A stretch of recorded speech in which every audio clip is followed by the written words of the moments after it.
ಸರ್ಕಾರಿ ಮಕ್ಕಳಿಗೆ ಕ್ರೈಸ್ಟ್ ವಿಶ್ವವಿದ್ಯಾಲಯದ ವಿದ್ಯಾರ್ಥಿಗಳಿಂದ ಲೇಖನ ಸಾಮಗ್ರಿ ಕಿಟ್ ವಿತರಣೆ ಹಾಗೂ ಅರಿವು ಕಾರ್ಯಕ್ರಮ. ಮುಳಬಾಗಿಲು ತಾಲೂಕು ನಂಗಲಿ ಗ್ರಾಮದ ಶ್ರೀ ವರಸಿದ್ಧಿ ವಿನಾಯಕ ಪ್ರೌಢಶಾಲೆಯಲ್ಲಿ ಮಕ್ಕಳಿಗೆ ಲೇಖನ ಸಾಮಗ್ರಿ ಕಿಟ್ ವಿತರಣೆ ಹಾಗೂ ಅರಿವು ಕಾರ್ಯಕ್ರಮವನ್ನು ಕ್ಷೇತ್ರ ಶಿಕ್ಷಣಾಧಿಕಾರಿ ಕೆಆರ್ ಗಂಗಾರಾಮಯ್ಯ ಉದ್ಘಾಟಿಸಿ ಮಾತನಾಡಿದರು.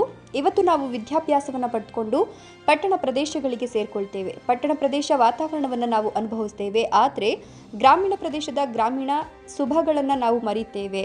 ಕ್ರೈಸ್ಟ್ ವಿಶ್ವವಿದ್ಯಾಲಯದ ವಿದ್ಯಾರ್ಥಿಗಳು ಗ್ರಾಮೀಣ ಭಾಗಕ್ಕೆ ಬಂದು ಗ್ರಾಮೀಣ ಭಾಗದ ಸೊಬಗನ್ನು ಸವಿದು ಗ್ರಾಮೀಣದಲ್ಲಿ ಸರ್ಕಾರಿ ಶಾಲೆಯಲ್ಲಿ ಓದುತ್ತಿರುವ ಬಡ ಮಕ್ಕಳಿಗೆ ಲೇಖನಿ ಸಾಮಗ್ರಿಗಳನ್ನು ನೀಡಿ ಮಕ್ಕಳಿಗೆ ಹಲವು ವಿಷಯಗಳ ಬಗ್ಗೆ ಅರಿವು ಮೂಡಿಸಿ ಶಾಲೆಯ ಮೈದಾನವನ್ನು ಸ್ವಚ್ಛಗೊಳಿಸಿದ ಕ್ರೈಸ್ಟ್ ವಿಶ್ವವಿದ್ಯಾಲಯದ ವಿದ್ಯಾರ್ಥಿಗಳಿಗೆ ಅಭಿನಂದನೆ ಸಲ್ಲಿಸಿದರು. ವಿಶ್ವವಿದ್ಯಾಲಯದ ವಿದ್ಯಾರ್ಥಿ ಸೂರಜ್ ಆರ್ ನಂಗಲಿ ಗ್ರಾಮದ ಸಾವಿರ ಶಾಲಾ ಮಕ್ಕಳಿಗೆ ಲೇಖನ ಸಾಮಗ್ರಿಗಳ ಕಿಟ್ಗಳನ್ನು ನೀಡಿದರು. ಇನ್ನು ವಿದ್ಯಾರ್ಥಿಗಳಿಂದ ಮಾದಕ ವಸ್ತುಗಳ ಸೇವನೆ, ಹೆಣ್ಣು ಮಕ್ಕಳ ಶಿಕ್ಷಣ, ಬಾಲ್ಯ ವಿವಾಹ ನಿಷೇಧ ಹಾಗೂ ತ್ಯಾಜ್ಯ ನಿರ್ವಹಣೆ, ಆರೋಗ್ಯ, ಸಂವಹನ ಕೌಶಲ್ಯ, ಸಮಸ್ಯೆ ಪರಿಹಾರ ಮತ್ತು ವಿಶ್ಲೇಷಣಾತ್ಮಕ ಕೌಶಲ್ಯಗಳು ಹಾಗೂ ವೃತ್ತಿ ಸಮಾಲೋಚನೆಗೆ ಸಂಬಂಧಿಸಿದ ಅರಿವುಗಳನ್ನು ಕುರಿತು ಜಾಗೃತಿ ಮೂಡಿಸಲಾಯಿತು.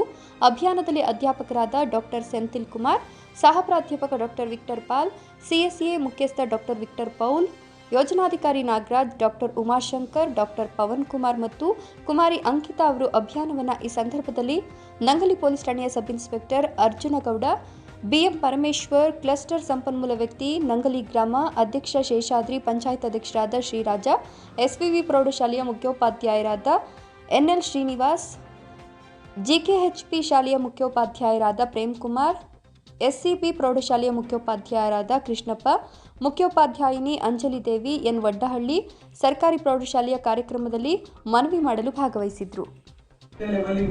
ಎಷ್ಟೇ ದೊಡ್ಡ ಸಾಧನೆ ಮಾಡಿದ್ರು ಬಟ್ ನಮಗೆ ಒಂದು ಹಿಂದೆ ಯಾವಾಗಲೂ ಕಾಡ್ತಿರುತ್ತೆ, ದಟ್ ಇಸ್ ಸೋಷಿಯಲ್ ಸರ್ವಿಸ್. ನಮ್ಮಿಂದ ಇನ್ನೊಬ್ರಿಗೆ ಏನ್ ಹೆಲ್ಪ್ ಆಗುತ್ತೆ, ನಾರ್ಮಲ್ ಪೀಪಲ್ಗೆ ಏನ್ ಹೆಲ್ಪ್ ಆಗುತ್ತೆ, ಸಮಾಜಕ್ಕೆ ಏನ್ ಹೆಲ್ಪ್ ಆಗುತ್ತೆ, ಅದನ್ನ ಇನ್ಫೋಸಿಸ್ ಅವ್ರು ಮಾಡ್ತಿದ್ದಾರೆ. ಸೊ ದೇ ಆರ್ ತುಂಬಾ ಗ್ರೇಟ್ ಅಂತ ನನಗೆ ಅನ್ನಿಸ್ತು. Thank you for this program. ನಾನು ಕ್ರೈಸ್ಟ್ ಕಾಲೇಜಿಂದ ಬಂದಿರೋ ಹುಡುಗರು ಒಂದೇ ಕೇಳ್ತೀನಿ, ನೀವಾಗಲೇ ಡಿಫ್ರೆನ್ಸ್ ಅಬ್ಸರ್ವ್ ಮಾಡಿರ್ಬೇಕು ಸಿಟಿ ಅವರಿಗೂ ಮತ್ತೆ ರೂರಲ್ ಅವರಿಗೂ. ನನಗೆ ನೀವು ಅವ್ರಿಗೆ ಒಂದೇ ಟೀಚ್ ಮಾಡಿ how to communicate and how to behave and how to work. Social activities ಅಂದ್ರೆ ಏನು ಮತ್ತೆ ಸಾಮಾಜಿಕ ಕಳಕಳೆ ಅಂದ್ರೆ ಏನು, ನಮ್ಮ ಹುಡುಗರಿಗೆ ಸ್ವಲ್ಪ ದೇರ್ ಲ್ಯಾಕ್, ಅದನ್ನ ಸ್ವಲ್ಪ ನೀವು ಹೇಳ್ಕೊಟ್ರೆ ತುಂಬಾ ಹೆಲ್ಪ್ ಆಗುತ್ತೆ. ನಮ್ಮ ಹುಡುಗರು ಬುದ್ಧಿವಂತರಿದ್ದಾರೆ, ಬೇಗ ಕಲ್ತ್ಕೋತಾರೆ. Thank you for this program. ಏನು ಹಳ್ಳಿಗಳಲ್ಲಿ ಒಂದು ವಾರ ಕಾಲ ಆ ಹಳ್ಳಿಯ ಸೊಗರನ್ನ ಸವಿಯೋದಕ್ಕೆ ಅವಕಾಶ ಮಾಡಿಕೊಟ್ಟಂತ ದಿನಗಳು.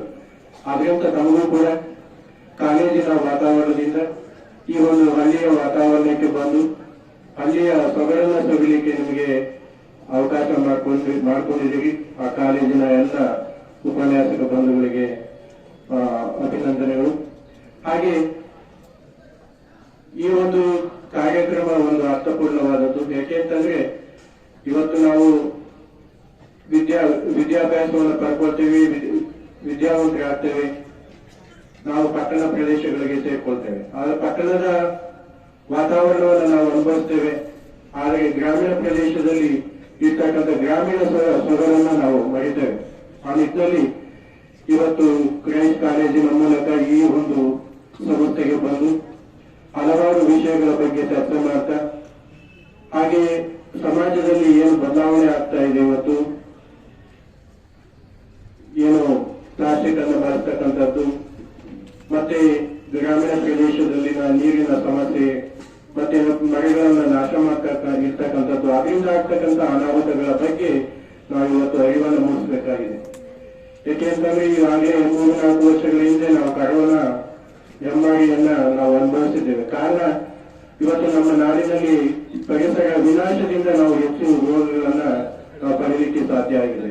ಯಾಕೆಂದ್ರೆ ಗಾಳಿಯಲ್ಲಿ ಇರ್ತಕ್ಕಂಥ ಸೂಕ್ಷ್ಮಾಣು ಜೀವಿಗಳ ಉತ್ಪನ್ನಕ್ಕೆ ನಾವು ಸಹಕಾರ ಕೊಡ್ತಾ ಇಲ್ಲ. ಯಾಕೆಂದ್ರೆ ಇರ್ತಕ್ಕಂಥ ಅರಣ್ಯವನ್ನು ನಾಶ ಮಾಡ್ತಾ ಇದ್ದೇವೆ. ಅದರಿಂದ ನೀರಿನ ಮಳೆಯ ಕೊರತೆ ಉಂಟಾಗಿದೆ. ಅದರ ಮೂಲಕ ಭೂಮಿಯ ಮೇಲೆ ಒಂದು ಒಳ್ಳೆಯ ನಿಸರ್ಗವನ್ನು ನಾವು ಇವತ್ತು ನಿರ್ಮಾಣ ಮಾಡಲಿಕ್ಕೆ ಸಾಧ್ಯ ಆಗಿಲ್ಲ.